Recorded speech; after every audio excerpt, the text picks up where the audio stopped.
everybody, and welcome to this special on Mars entering Libra. I'm Amani. I'm a karmic, holistic, astrological life coach, and I like to go in depth in all that I do, and all of my interpretations, especially when it comes to Venus, Mercury, Sun transits and everything really, are based on Vedic astrology, which is based on where the planets or the luminaries, which are the Sun and the Moon, are any given time in the sky. And all times are in GMT time as well. So yeah, thanks for listening.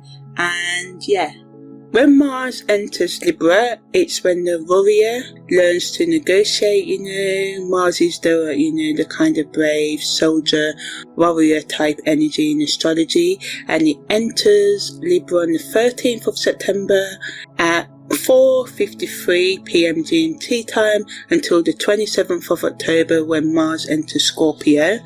So when Mars enters Libra, it's also making a few aspects. It's making a semi-square to the Moon, a sextile to Venus, a square to Jupiter, a biquintile to Uranus, an opposition to Chiron, a biquintile to the Moon's North Node, a square to the Ascendant, and a semi-sextile to the Midheaven.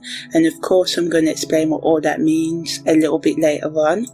The energetic frequency of Mars transiting in Libra is diplomatic, peaceful, cooperative, transformation. The warrior energy is softening into the negotiator, and we can learn to dance with the collective and be more like teamworkery without being people-pleasery, because that's the negative of Libra energy always, and it allows us to use the art of graceful communication and persuasion. It's when, the planet of war learns to be more peaceful, working with others rather than alone, because traditionally Mars rules Aries, right? And that's a doing energy. It also co-rules Scorpio as well, and that can be quite intense energy.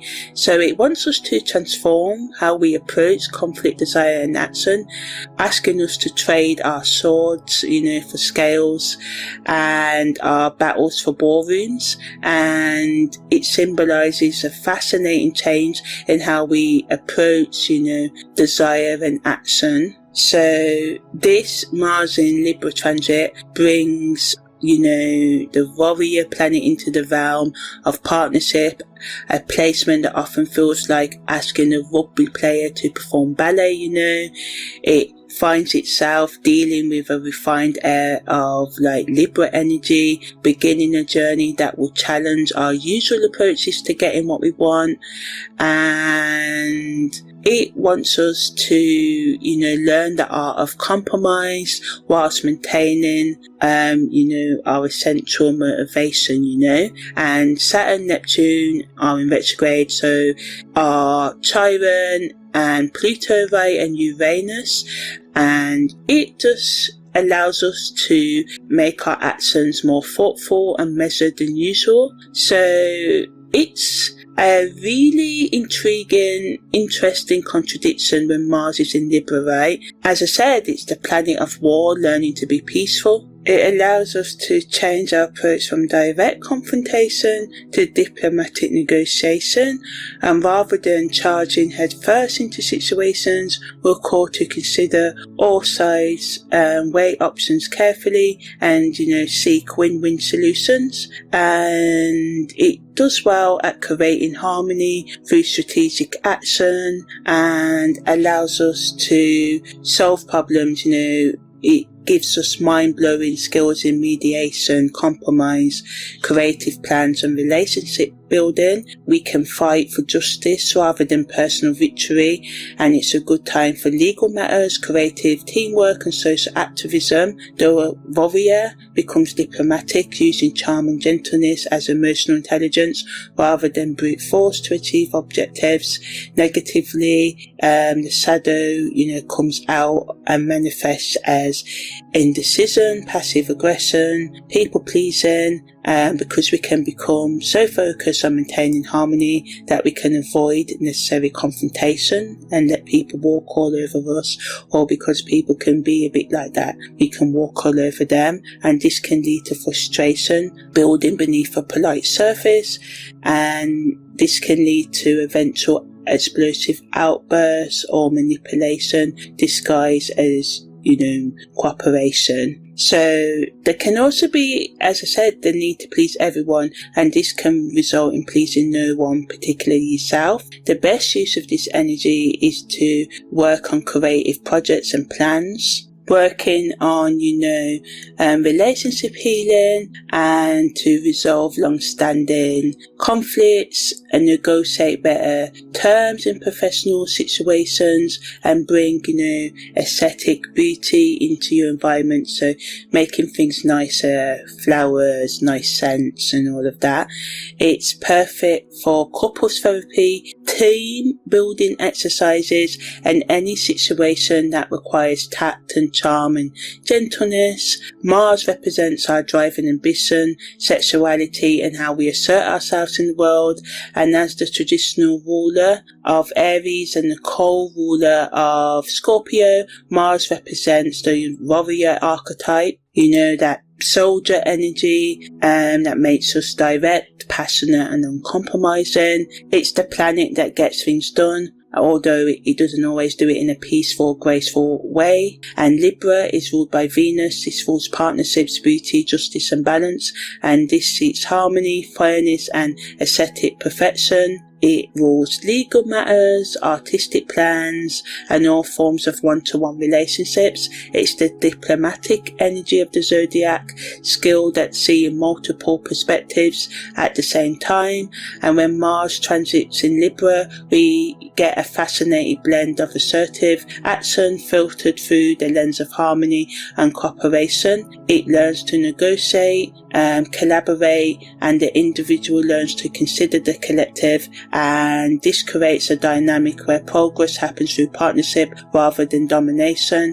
It's like watching a football captain suddenly deciding that everyone should have a turn scoring goals, and this is really admirable, good in theory, but it can be frustrating in practice. So the key is to find ways to maintain Mars's essential drive and needs right, whilst honouring Libra's need for balance and fairness. So ultimately, Mars in Libra wants us to do well in teamwork and use our natural diplomatic, or in rather for a lot of us, work on our diplomatic skills so we can grow. It's great for relationship counselling, negotiations, as I said, especially any situation that requires action and, tact and peacefulness.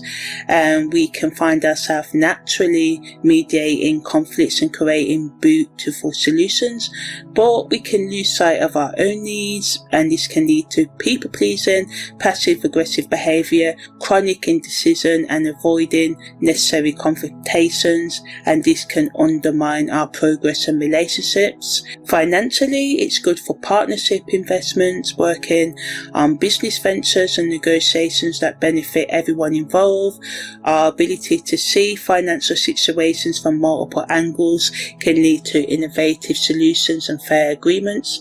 There can be a tendency to overspend on luxury items or make financial decisions based on other people's approval rather than sound judgment, and the desire to maintain appearances can lead to poor financial choices. It wants us to, on the political level, come up with diplomatic solutions. This can lead to cross-party cooperation and policies that seek to balance competing interests. It does well at building coalitions and finding common ground, but negatively it can lead and add to rather political indecision, compromise that satisfies no one, or using charm, gentleness to mass manipulative agendas. And the focus on experiences can overshadow substance in political conversations. So, it's important to keep the balance there, especially in political discussions with our friends and family as well, and not focus so much on what things look like, but what needs to be done, for fair and justice for everyone.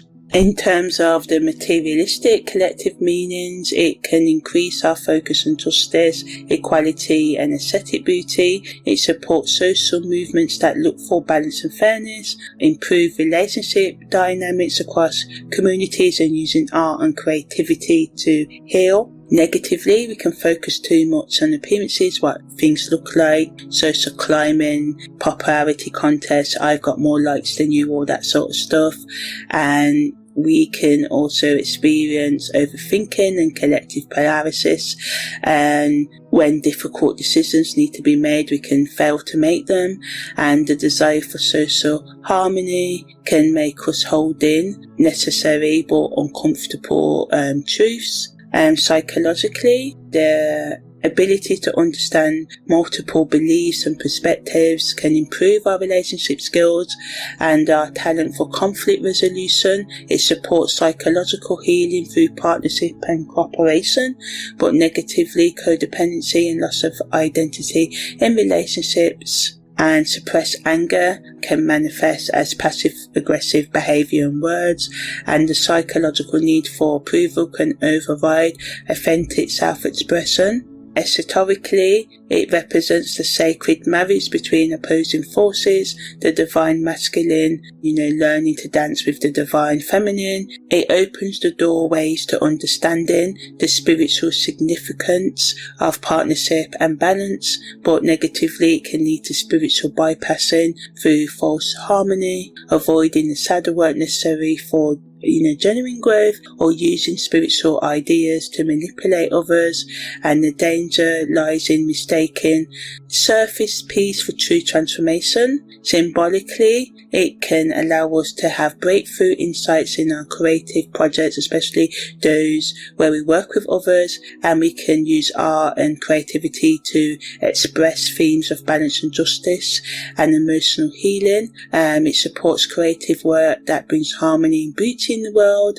Negatively, we can have creative blocks from overthinking.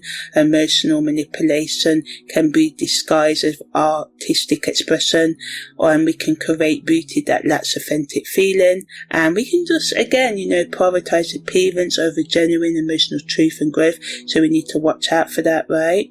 Now I'm going to talk about the aspects that Libra makes when it goes into Mars, or Mars goes into Libra. Yeah, so I mentioned at the start that Mars is making a sextile with Venus, and this creates natural harmony between desire and action. And Venus is Libra's ruler, and it supports Mars beautifully here, adding for us being able to have good date nights and romantic plans and creative teamwork, and do well with any activity that combines beauty and effectiveness, and it brings opportunities for win-win situations and graceful achievement. Mars makes a biquintile to Uranus, and this allows us to take innovative approaches to conflict resolution and partnership dynamics, adding a sprinkle of genius to Mars in Libra's diplomatic skills, and it leads to breakthrough solutions and unexpected agreements. So ultimately, it allows us to show our creative talent through creative efforts, and cooperating with others. So Mars also makes a biquintile to the Moon's North Node, and this is 0.06 applying, and it allows us again to be diplomatic in our action in a way that aligns with our soul's need for growth and its evolutionary path, and it allows us to balance assertion and respecting boundaries and asserting our boundaries and cooperating in a way that is important for our spiritual growth. And it supports destiny fulfilling partnerships and teamwork plans. There's also a semi-sextile to the midheaven, and this allows us to bring diplomatic skills to our public reputation and career, and we can just solve problems in the workplace by working with other people rather than against, and seeing different perspectives and trying to have fair and equal outcomes that respect everyone's involved needs. And it can also just make it important for us to work with others to increase our professional success and public image in a non-people appreciatory way. So yeah, the moon makes a sextile square to Mars as well, and this adds to the tension that can happen around decision making, and it can affect our ability to act decisively. It can add to mood swings and emotional indecision, so we need to watch out for that, because this can get in the way of Mars in Libra's need for us to be diplomatic right now, right? And the square to Jupiter can make us overconfident and inflate our abilities, and lie and overextend what we can do, especially in negotiations and partnerships. So it's very important to just work within your capabilities. Don't make promises that you can't keep, and don't make commitments that overuse your resources, time, money, or any other resource, right? Mars also makes an opposition to Chiron, and this can, really create tension between our individual needs and relationship harmony, and our wounds, our psychological, emotional and spiritual wounds can be triggered. We can have a difficulty in standing up for ourselves, or old wounds around conflict and competition can come up. We just need to try and heal and resolve them in the best way we can. Mars is square to the ascendant can cause conflicts between what we think we should do and what we genuinely want to do. So it's important to make decisions that are really in line with your authentic needs right now, while of course respecting other people's boundaries, but don't forget to enforce yours too. So in terms of the karmic meanings and lessons, it teaches the soul level lesson that true strength comes through cooperation rather than trying to control others. It allows us to, balance individual will with collective harmony. Discovering the most powerful action often involves bringing others along rather than doing it alone. Negatively, in terms of the karmic challenge, we can avoid, taking care of our shadow work and inner child work and other psychological and emotional work right now, and this can lead to spiritual bypassing and ignoring our true needs just to keep the peace, and we just need to remember that some conflicts are necessary for growth, and learning when to fight and when to negotiate is crucial for soul evolution. So it's important to be open to the lesson that diplomacy is not weakness but a higher form of strength. Use this time to heal old wounds around competition and cooperation, recognizing that genuine partnerships requires both parties to maintain their authentic selves in terms of past life memories, dreams and memories of when you was a diplomat, artist, musician, anything like that, a peaceful leader. Past life talents may be revealed, like talents of you being good at meditation or a specific type of shamanic or other healing, where you was able to be really creative or create harmony between forces that such as your strengths and weaknesses, good and bad, right, in order for you to, grow on your path. But negatively, memories of times when you avoid conflict and this led to greater harm can come up, or where your diplomatic efforts were manipulated or betrayed. And also, just past life wounds and memories, or around partnerships and betrayal, and where you were hurt and betrayed, or you betrayed someone else and stuff. So, if challenging past life memories come up, use them as opportunities to heal and integrate these experiences. Your soul is clearing odd patterns to be open to a more balanced approach to assertion and cooperation. In terms of collective karma, society is learning to balance individual rights with collective harmony. Mars transit in Libra supports movements towards justice, equality, and the peaceful resolution of conflicts on a global scale. So negatively, there can be collective avoidance of the necessary but difficult conversations that are needed to grow, right? So we mustn't avoid them. We can, again, superficially keep the peace, and in a way that masks deeper problems and ignores them. And we need to sort of deal with the shadow of our emotions, right, which can contribute to collective healing by sowing authentic diplomacy and peacekeeping, and standing up for what's right whilst remaining open to, honest dialogue, conversations and talks, and compromise when appropriate. So yeah, now I'm going to talk about the relationship influences of Mars transit in Libra. So it increases our ability to sort out family conflicts and create harmony in our homes, because it allows us to see everyone's perspective, right, where they're coming from, and find solutions that work for everyone involved. Negatively, we can avoid confronting serious family issues or taking on too much responsibility, trying to keep everyone happy, and this can lead to resentment or burnout. So the best use of this energy is to clear the path for family meetings or discussions, but remember that you can't fix everyone's problems, and focus on creating fair solutions rather than perfect ones. Friendship is a good time for teamwork in projects with friends, hosting social gatherings or helping friends resolve conflicts with each other, and our diplomatic skills can be appreciated. Negatively, friendship drama could escalate if you try to please everyone or avoid taking risks when necessary. There can be over-involvement in friends' conflicts, and this can create complications.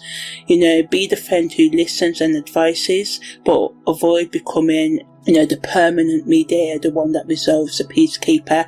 Sometimes friends need to work things out themselves, in terms of our co-working relationships. It brings a natural talent for team leadership, teamwork in projects and workplace mediation. It can help us create more harmonious and balanced work environments, but there can be a difficulty making tough decisions or, giving direct feedback when necessary. And there can just be a desire to maintain workplace harmony that can undermine effectiveness. So it's important to use our diplomatic skills to improve team dynamics, but don't sacrifice personal standards for the sake of being liked. Sometimes leadership requires difficult conversations. In terms of committed couples, this brings a focus on balance, fairness and mutual support in our relationships. It favours relationship counselling, as I said, or simply having honest conversations about needs and desires, but we can hold in our individual needs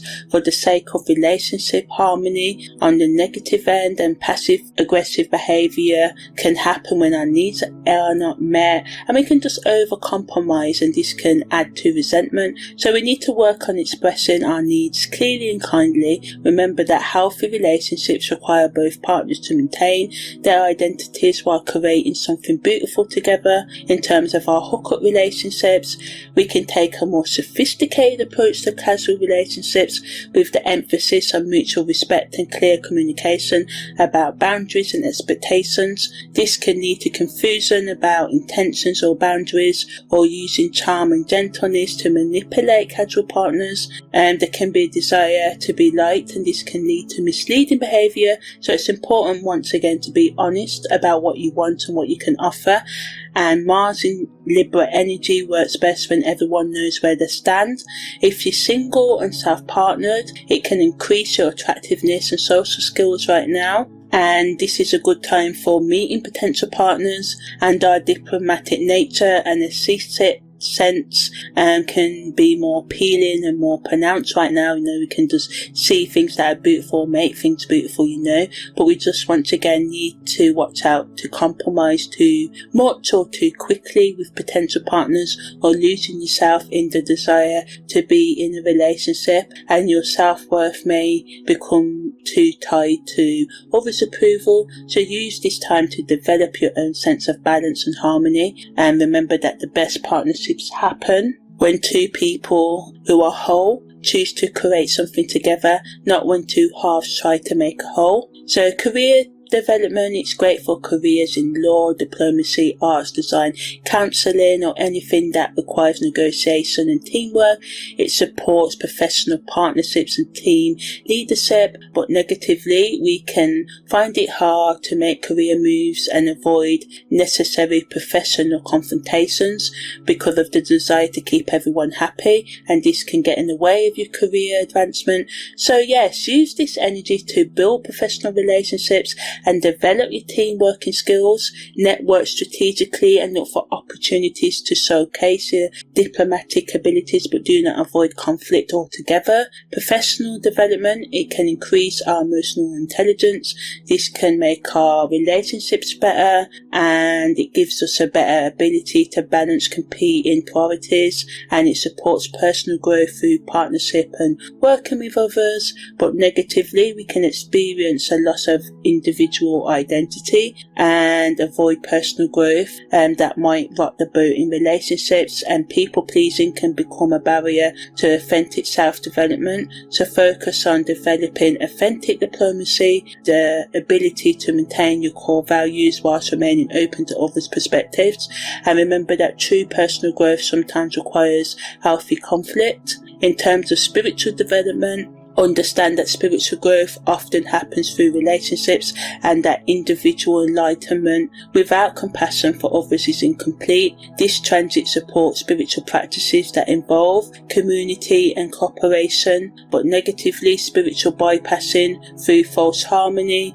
or using spiritual concepts to avoid the necessary personal work is the shadow, and we can mistake peace for genuine transformation. So it's important to explore spiritual practices that emphasize balance, justice and harmony, and consider how our spiritual growth can serve others and contribute to collective healing. In terms of educational development, we can have increased learning through study groups and partnerships. It supports educational plans that involve debate, discussion and multiple perspectives, but we can have a difficulty in taking strong positions in academic settings, or we can avoid subjects that might be controversial, and the desire to see your sides can sometimes prevent decisive learning. So use this time to develop critical thinking skills that can hold multiple perspectives at the same time.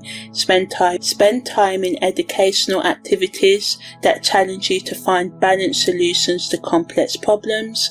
Self-partner development, focus on learning to be your own best partner. Develop internal balance between different aspects of your personality and create harmony within yourself. Negatively, you can avoid self-confrontation or the difficult internal work because it gets in the way of internal harmony, right? And the desire for internal peace can sometimes prevent necessary psychological growth. So practice being both loving and honest with yourself. True self-partnership requires the same balance of acceptance and challenge that healthy external relationships do, So now I'm just going to talk about the best activities for you to do. So if you're more creative, it's good for art and creativity that explore the themes of balance and justice, and creating partnerships with others that have the same kind of interest of you or who may be different to you, and learning to harmonize the different needs of the project. So your aesthetic sense is increased during this transit, so trust your instincts about what looks, sounds or feels beautiful. Avoid perfectionism, especially that prevents you from completing projects right. Professionals, team building exercises, negotiation training or problem solving workshops can be good. Focus on developing your leadership skills through consensus building rather than domination, Use this energy to improve workplace relationships and develop your reputation as someone who can bring people together. Your diplomatic skills can be a great professional asset. Entrepreneurs seek business partnerships, collaborative ventures or joint ventures that combine your strengths with others' expertise. Consider businesses that serve partnerships or create beauty. Avoid the temptation to handle everything yourself, and this energy works best when you can delegate and collaborate effectively. Trust others to contribute their expertise. Alternative healers. Develop healing practices that emphasize balance, such as acupuncture, massage or energy work. Consider team working, healing approaches, or working with clients on relationship issues. It gives an intuitive understanding of balance and harmony. And It allows us to trust our ability to help others find balance, but remember that true healing sometimes requires disrupting false harmony. Lovers, romantic activities that emphasize beauty and balance and mutual appreciation. Consider activities like dancing, art, cooking and stuff like that, so you can use this energy to create more beauty and harmony in your romantic life, but don't sacrifice authenticity for the sake of romance. Real love can handle honest conversation, Singles and self-partnered, do things that allow you to meet people who are like-minded or you can collaborate with, spend time in aesthetic plans, making your environment nicer, anything that brings you joy and happiness. Volunteer work that aligns with your values around justice and fairness can do well. Focus on developing your own sense of balance and harmony.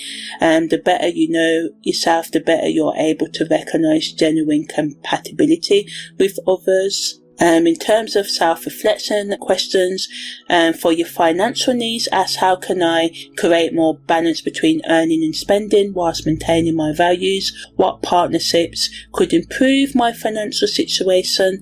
And are you making financial decisions based on others' approval rather than your own judgment? And this can help you, really find that financial balance while taking individual responsibility and being open to working with others. In terms of your emotional needs, you can ask how can I express my needs more clearly without becoming demanding or manipulative? What emotional patterns do I need to balance? Am I too aggressive or too passive? How can I maintain my emotional authenticity whilst being considerate of others?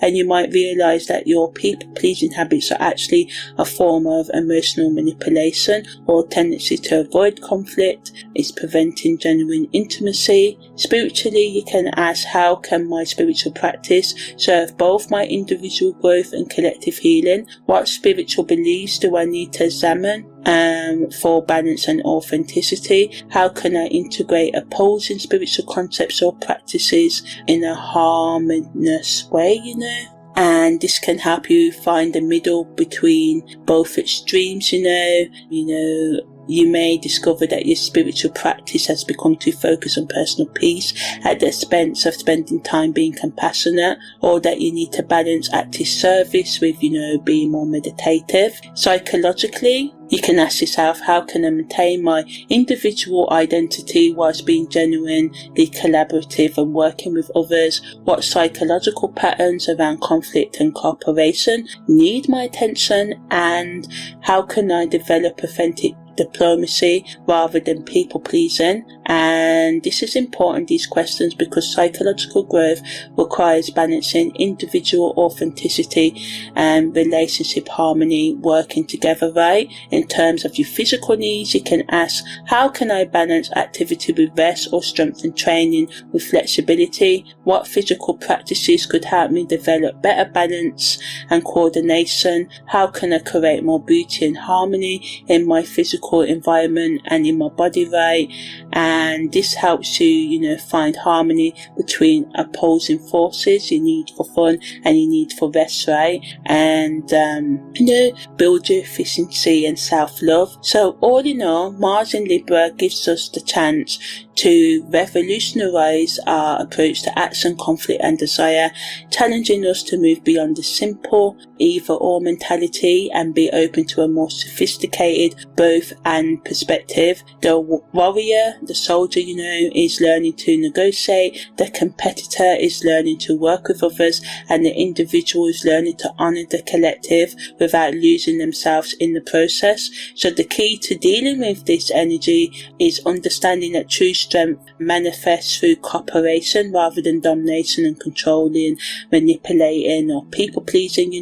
This isn't about becoming weak or passive at all. It's about developing a more refined and ultimately more effective approach to getting things done. The most powerful leaders, artists and lovers know how to inspire others to join their vision rather than simply demand compliance. During this transit, pay attention to the ways you can can create win-win situations, build bridges between opposing viewpoints, and bring more beauty and harmony into your world. Remember that diplomacy is not weakness, but a higher form of strength that requires both courage and wisdom.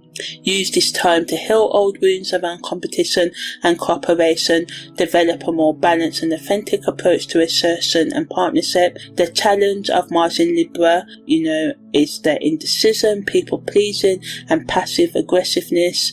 And we need to remember this is just the shadow side of its gifts. And when we find ourselves stuck in the patterns of indecision, people pleasing, and passive aggression, gently redirect your energy towards being more authentic in your cooperation and working with others in a way that genuinely considers the needs of everyone involved, including your own needs. The goal isn't to eliminate conflict, but to spend time with it more skillfully and compassionately. Being open to this transit as an opportunity to develop your emotional intelligence is the best way forward. Refine your sense of beauty and learn the art of graceful action. Mars in Libra teaches us that the most lasting victories are those that leave everyone feeling heard, valued, and respected. So step into this energy with confidence, knowing that your ability to bring harmony to chaos is exactly what the world needs now. So yeah, I'm Amani, your holistic astrological life coach, and that's my in-depth analysis of Mars transiting in Libra. Take care and see you next time. Look after yourself now. Yeah.